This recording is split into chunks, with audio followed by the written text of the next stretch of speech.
Olá, românticos e românticas, tudo bem? Hoje eu vim contar para vocês um pouco sobre a minha história com o artesanato, sobre os altos e baixos e o recomeço no artesanato. Então eu gostaria de compartilhar com você. Desde criança, eu sempre prestei atenção nos trabalhos artesanais. Minha mãe ensinava crochê e tricô para mim e para minha irmã, nós ainda bem pequenininha. E eu ficava assim maravilhada como o movimento daquelas agulhas produziam resultados maravilhosos. Aquilo ali enchia os meus olhos como uma criança. E eu tinha uma vizinha também que ela, quando terminava aqueles tubos de papel alumínio, ela deixava guardado para quando fosse em dezembro ela fazer velas. Aí ela fazia uma vela para decorar a sala da casa dela. Então ela pegava aquele bolo lá que já estava ali para ser descartado, na verdade ela reciclava aquilo ali e aí ela derretia a cera da vela normal, ela pegava várias velas pequenas, derretia ali na panela, depois ela vinha e derramava sobre aquele tubo ali de papel. Depois ela vinha e colocava um desses enfeites de Natal, que parece ser similar a uma chama, e ela colocava ali na ponta daquela vela e eu ficava assim observando e eu ficava maravilhada com aquilo ali. Então, o tempo foi passando e eu aprendi a fazer ponto cruz. Fiz ponto cruz diversas vezes, fiz jogo de lençol, fiz toalha de banho com ponto cruz. E a história do ponto cruz é engraçada, porque assim, a pessoa que me ensinou, ela foi muito engraçada me ensinando. Ela me ensinou a fazer a ida e a volta para formar o X, não me ensinou nada sobre acabamento. Ela falou, agora você se vira. E aí eu tive que me virar mesmo. Então depois do ponto cruz, eu fui para o vagonete. Gente, o vagonete é lindo também, é maravilhoso. Como você vai ali, né, com a agulha e a linha e fazendo todo aquele trabalho, todo aquele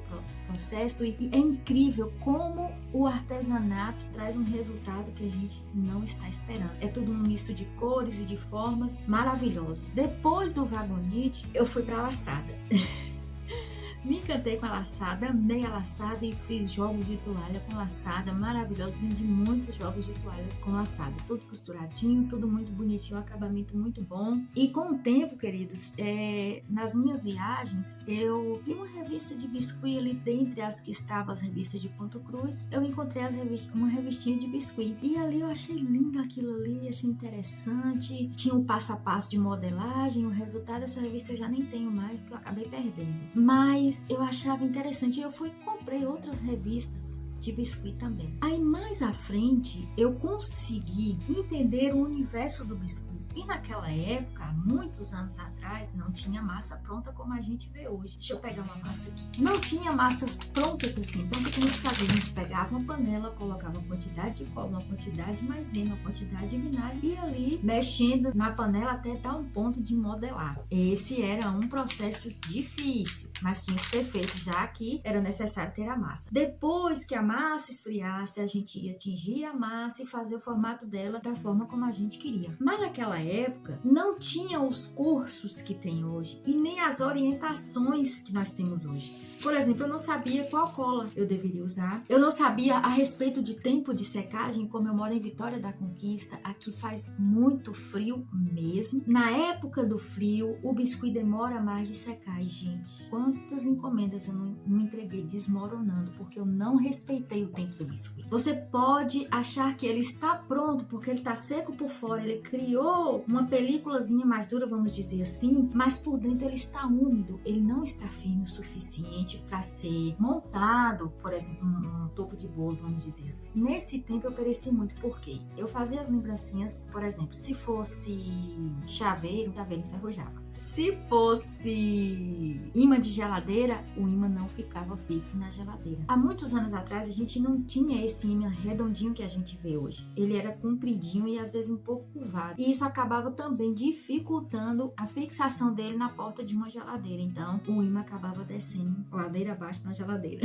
Gente, era tudo muito difícil. E os vídeos que tinham na internet, eles não davam as informações assim bem detalhadas de como deveria trabalhar com biscuit. E muitas das vezes, na ânsia de querer ver o resultado, você quebra protocolos, você quebra etapas no trabalho. Devido a essas coisas acontecerem e ouvir coisas desagradáveis, eu parei com biscuit. Por exemplo, eu tenho um amigo que ele é motorista de ônibus. Eu fiz um bonequinho de biscuit e assim, voltando voltando um pouquinho à questão da massa. Massa retraía. Era massa artesanal feita em casa. Essa massa retraía. Quando ela retraía, eu colocava palitos de dente para o braço fosse unido ao ombro do bonequinho. Quando a massa retraía, o que acontecia? Ficava parecendo todo esse romantismo no biscuit há muitos anos atrás. Eu tava no aniversário, aí, né, motorista, a plaquinha lá, Vitória da Conquista, Governador Valadares, São Paulo, as cores da farda da empresa que ele trabalhava, fiz uma malazinha também, ficou bem legal. E aí eu fui na casa desse meu amigo, que era aniversário da filha dele, e eu estou lá na cozinha da casa dessa minha amiga, né, a esposa dele, de repente eu ouço, alguém pegou esse bonequinho que eu fiz e falou assim, esse aqui foi feito a facão.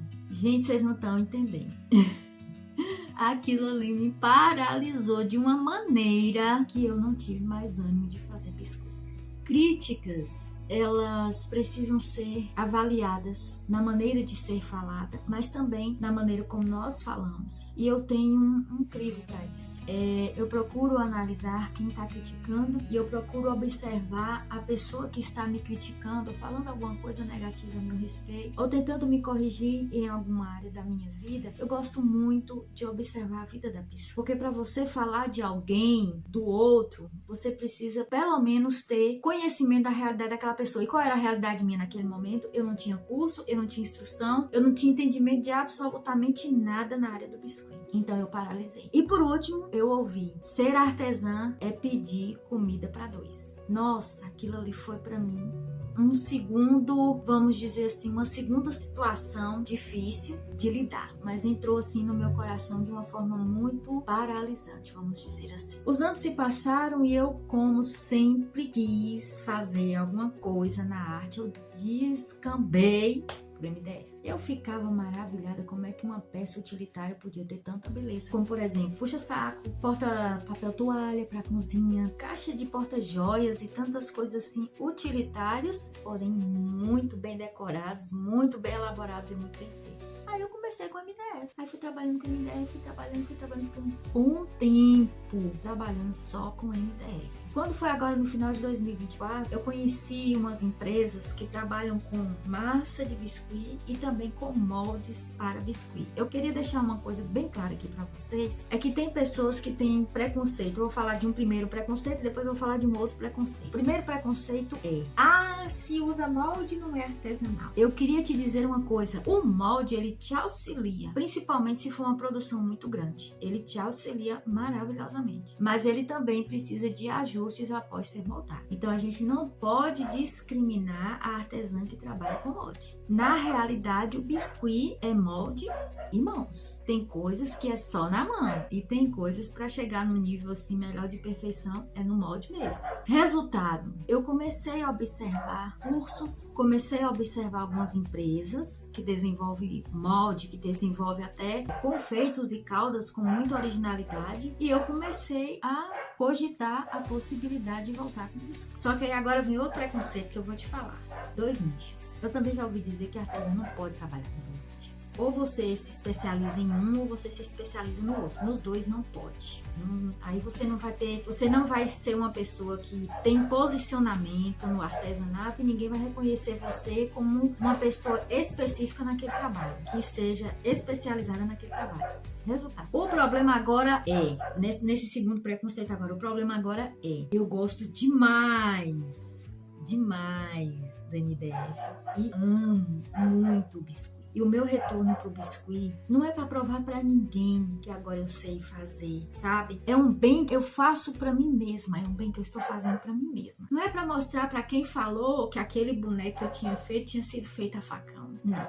É para mim mostrar para mim mesma que eu tenho condição hoje e que eu tenho capacidade de desenvolver produtos muito bem feitos e muito bem acabados. Então, e agora? E agora, Romântica, o que você vai fazer? Você vai pro biscuit ou você vai ficar no MDF? Você tem que escolher. Não vou escolher. Eu não vou escolher. Eu vou fazer uma junção. Eu vou trabalhar o MDF e o biscuit juntos. Eu vou fazer uma junção de MDF e biscuit, sabe como? Mesa posta. Os meus trabalhos trabalhos vão ser voltados para a mesa posta, com MDF biscuit. E eu estou em produção. E eu creio que daqui mais algumas semanas eu vou estar aparecendo aqui novamente para mostrar para você a possibilidade de você fazer a junção de 2 tipos de artesanato e torná-lo em um só, e mostrar para você que não precisa se preocupar, nem se padronizar naquilo que o outro diz, porque a minha realidade é uma, a sua realidade é outra. Pare e pense, todas as vezes que você vem aqui no YouTube, você vê uma coisa, uma técnica feita, vamos dizer assim, até mesmo uma receita que você vem a buscar. Quando você vai fazer aquela receita, certamente não vai sair da mesma forma que a pessoa ensina. O biscuit ou o artesanato ou o que quer que seja, depende muito de adaptação. Eu não posso chegar aqui para você e dizer, olha, faça desse jeito aqui, que você vai gostar, que vai dar certo, você vai se adaptar. Não. Existem várias técnicas direcionadas para vários tipos de pessoas que se adaptam. Por exemplo, eu não consigo trabalhar bola de isopor no biscuit. Isso é uma coisa que eu já tentei diversas vezes, mas eu não consigo. Então, o que eu quero dizer para você é, seja você. E se alguém criticou, se alguém com palavras te paralisou, seja você. Procure melhoras por você e para você. Tenha a percepção de um recomeço, que é o que eu tô fazendo agora. Eu estou recomeçando. Tem um louvor de Ludmilla Weber que diz assim: em Deus sempre haverá um novo começo. A glória da segunda casa será maior que a da primeira. Então creia. Todo recomeço é difícil? É, mas depois da tempestade vem a calmaria, ok? Aguardo você nos próximos vídeos.